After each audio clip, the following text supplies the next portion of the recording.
సిద్ధం 60 ఏళ్ల కాంగ్రెస్ పాలనలో చేసింది ఏందో 9.5 ఏళ్ల బీఆర్ఎస్ పాలనలో ఏం చేసినామో మేము చర్చించడానికి సిద్ధం. మేము 9.5 ఏళ్లలో 48 లక్షల ఎకరాలకు తెలంగాణలో సాగునీరు అందించి చూపాం. నువ్వేం చేసినావు 2.5 ఏళ్లలో? కనీసం 1 లక్ష ఎకరాలకు నీళ్ళు ఇచ్చినవా? మాటలు తప్ప చేతలు లేవు. గోదావరి మీద చర్చకు మేము సిద్ధం. మైక్ కట్ చేయొద్దు, కెమెరా తిప్పొద్దు, ఇది ఒక్కటే షరతు మాది, ఇంకేం లేదు. ఎంతసేపు అన్నా మాట్లాడదాం, ఎన్ని రోజులైనా మాట్లాడదాం. నీ సంగతి మొన్ననే బయటపడ్డది. ఉత్తమ్ కుమార్ రెడ్డి గారు, మీ జర్నలిస్టే సాక్ష్యం. ఆయన గారు దేవాదుల ప్రాజెక్టు మీద ఉత్తమ్ కుమార్ రెడ్డి గారు ఎక్స్ప్లెయిన్ చేస్తుంటే రేవంత్ రెడ్డి గారు ఆయన ఆపేసిండు. పాపం ఆయన పరిస్థితి దయనీయంగా అయిపోయింది ఉత్తమ్ కుమార్ రెడ్డిది. ఉత్తమన్న నువ్వు జరాగు, ఈ ప్రాజెక్టు మీద కడియం శ్రీహరి గారికి బాగా తెలుసు, ఈసారి రివ్యూ చేస్తే కడియం శ్రీహరిని పిలుచుకో అంటుండు. అంటే నీళ్ల మంత్రికి ఏం తెలియదని చెప్పకనే చెప్తున్నాడు. ఉత్తమ్ కుమార్ రెడ్డికి ఏమీ తెలియదని రేవంత్ రెడ్డి గారు మీడియా సాక్షిగా వరంగల్లోనే చెప్పిండు. ఉత్తమ్ కుమార్ రెడ్డిని ఇజ్జత్ తీసేసిండు. నీకేం తెలియదు, ఈ ప్రాజెక్ట్ గురించి కడియం శ్రీహరి గారికి తెలుసు, ఆయన్నే పిలుచుకో అంటాడు. ప్రాజెక్టు గురించి నీ మంత్రినే నువ్వు మాట్లాడనీయలేదు. రేపు అసెంబ్లీలో మాకు మైక్ ఇస్తావా? నువ్వు మమ్మల్ని మాట్లాడనిస్తావా? అందుకే నేను ఒకటే షరతు పెట్టినా, కెమెరా తిప్పొద్దు, మైక్ కట్ చేయొద్దు, మాట్లాడదాం. పట్టు ఎవరేం చేశారో మాట్లాడదాం. రాష్ట్ర ప్రజలు చూస్తారు, ప్రజలే న్యాయ నిర్ణేతలు. చర్చిద్దాం.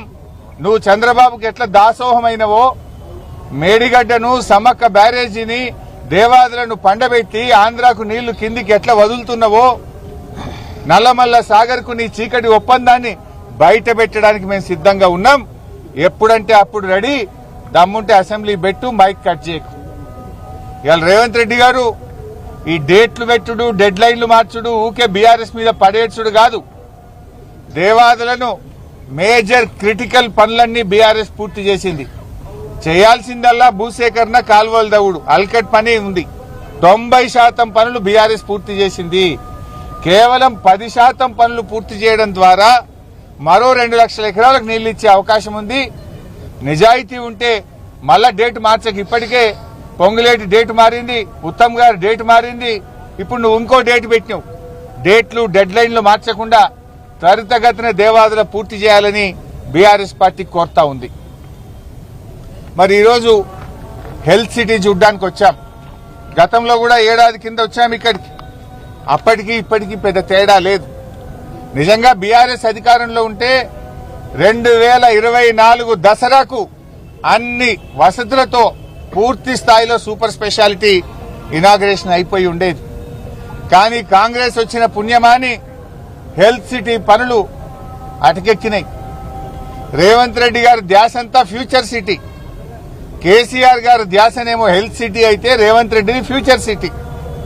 కేసీఆర్ గారు ఈ వరంగల్ జిల్లా ప్రజలకు, ఈ ఉత్తర తెలంగాణ ప్రజల ఆరోగ్యాన్ని కాపాడాలి, ఈ ప్రజల ప్రాణాలు కాపాడాలి అని పేదల కోసం కేసీఆర్ గారు హెల్త్ సిటీని నిర్మిస్తే, రేవంత్ రెడ్డి ఏమో రియల్ ఎస్టేట్ ఏజెంట్ల కోసం, కాంట్రాక్టర్ల కోసం ఫ్యూచర్ సిటీ మీద శ్రద్ధ చూపిస్తా ఉన్నాడు. కేసీఆర్ గారి శ్రద్ధ హెల్త్ సిటీ అయితే, రేవంత్ రెడ్డి శ్రద్ధ ఫ్యూచర్ సిటీ.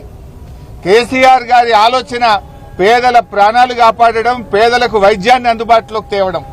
రేవంత్ రెడ్డి ఆలోచన రియల్ ఎస్టేట్ వ్యాపారము, కాంట్రాక్టర్లకు పనులు అప్పచెప్పడం. ఇది కేసీఆర్ గారికి రేవంత్ రెడ్డికి ఉన్న తేడా.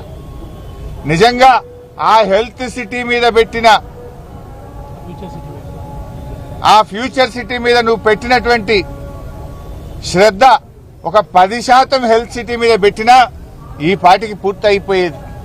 నిజంగా చెప్పాలంటే ఇది ఈ ఆలస్యానికి కారణం ఇండెసిసివ్నెస్, నేరపూరిత ప్రభుత్వ నిర్లక్ష్యం వల్లనే హెల్త్ సిటీ పనులు ఆలస్యమైతా ఉన్నాయి. నీ ప్రభుత్వం అధికారంలోకి వచ్చి 2.5 సంవత్సరాలైనా హెల్త్ సిటీ ఎక్కడేసిన గొంగలి అక్కడే అన్నట్టుగా ఉన్నది. అప్పటికే 24 అంతస్తులు కేసీఆర్ గారి స్లాబులు కూడా వేసిపోయినాం మేము. కేవలం ఫినిషింగ్ వర్క్స్ చేయడానికి 2.5 సంవత్సరాలు కావాలా? 2.5 సంవత్సరాల నిర్లక్ష్యం దేనికోసం? ఇవాళ చాలా పనులు తొలగించారు. ఆనాడు కేసీఆర్ గారు పేషెంట్ అటెండెంట్ల కోసం ధర్మశాల నిర్మించాలంటే ధర్మశాలను సగానికి సగం తగ్గించారు. క్యాంటీన్లు తీసేశారు, ఎలివేషన్ వర్క్స్ తగ్గించారు, రోడ్ నెట్వర్క్ ను తగ్గించారు, అనేక ఎక్విప్మెంట్ ను కూడా ఆసుపత్రిలో తగ్గించే ప్రయత్నం